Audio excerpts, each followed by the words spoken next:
Tu as choisi de nous parler de cette œuvre pour représenter ton exposition. Oui, tout à fait. Voilà, c'est une œuvre parmi d'autres. Le mot œuvre est peut-être un mot un peu trop important pour moi. C'est un travail, et donc ce sont des recherches que je fais. Et voilà, avec le temps, les choses évoluent terriblement. Et ce que je propose ici, c'est un travail à la fois sur la matière, c'est-à-dire d'abord le dessin. Moi, j'aime beaucoup le dessin. Je suis architecte. Je pratique la profession depuis plus de 30 ans. J'enseigne aussi l'architecture et le dessin est un mode de communication, un mode de création. Et donc j'aime bien la spontanéité qui peut se dégager à travers un dessin. Donc on découvre des lignes et c'est fluide. Et puis il y a des ratures, on recommence et c'est vivant. Et alors sur ce travail ici, il y a l'intervention de l'encre. Alors l'encre c'est l'eau bien sûr et l'encre prend des allures qui ne sont pas toujours on ne sait pas où elles vont, ces gouttelettes d'eau. Elles produisent des choses parfois inattendues, même si on veut maîtriser les choses. Donc il y a une partie de désappropriation. Donc ça, c'est le papier. Alors il y a encore de l'acrylique qui vient intervenir sur le papier pour le rendre parfois plus lisse à certains moments, plus dense.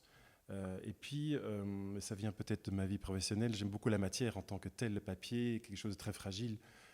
Et ici, on découvre, je ne sais pas, c'est quand on bouge un peu vis-à-vis de l'image, il y a une insertion d'une matière qui est le miroir, qui est en fait inséré dans un panneau. Donc il a une épaisseur et ce miroir vient se coller juste sous le papier.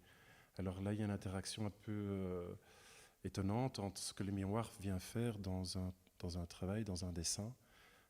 Si ce n'est que réfléchir la personne qui le regarde. Et ça me plaît beaucoup de voir que finalement, la réalité qu'on observe, c'est celle qu'on produit par notre conscience. Voilà. Alors ce miroir a aussi une histoire. Moi, j'aime beaucoup les matières qui ne sont pas achetées nécessairement, mais qui sont des dons qui proviennent de personnes qui voulaient s'en détacher à un moment donné. Donc c'est un très vieux miroir qui a plus de 100 ans, donc il a été abîmé. L'étain est parfois disparaît, donc il a son histoire et voilà, ici il a une nouvelle vie et voilà, c'est un peu le cycle, le recyclage des matières qu'on peut découvrir aussi à travers ce travail. Ce miroir en fait est inséré dans les parties les plus lumineuses du dessin. Au départ, ce sont des taches blanches et avec du blanc, c'est-à-dire là où la lumière est la plus intense, et c'est à ces endroits-là que le miroir s'installe. C'est-à-dire pour moi, la lumière est quelque chose de tout à fait incroyable. Elle contient énormément d'informations.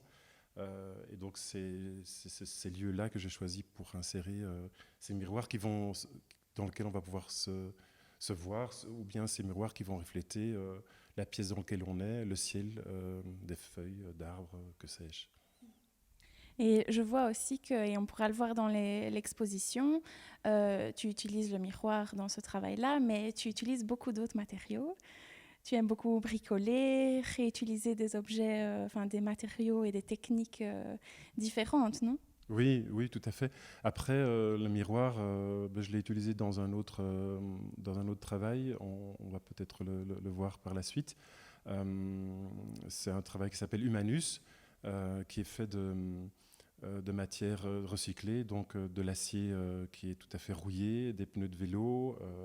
Et voilà, il y a quelque chose qui est fabriqué à partir de toutes ces matières qui ont eu leur vie et qui, à un moment donné, se rencontrent dans une nouvelle vie, dans une nouvelle composition.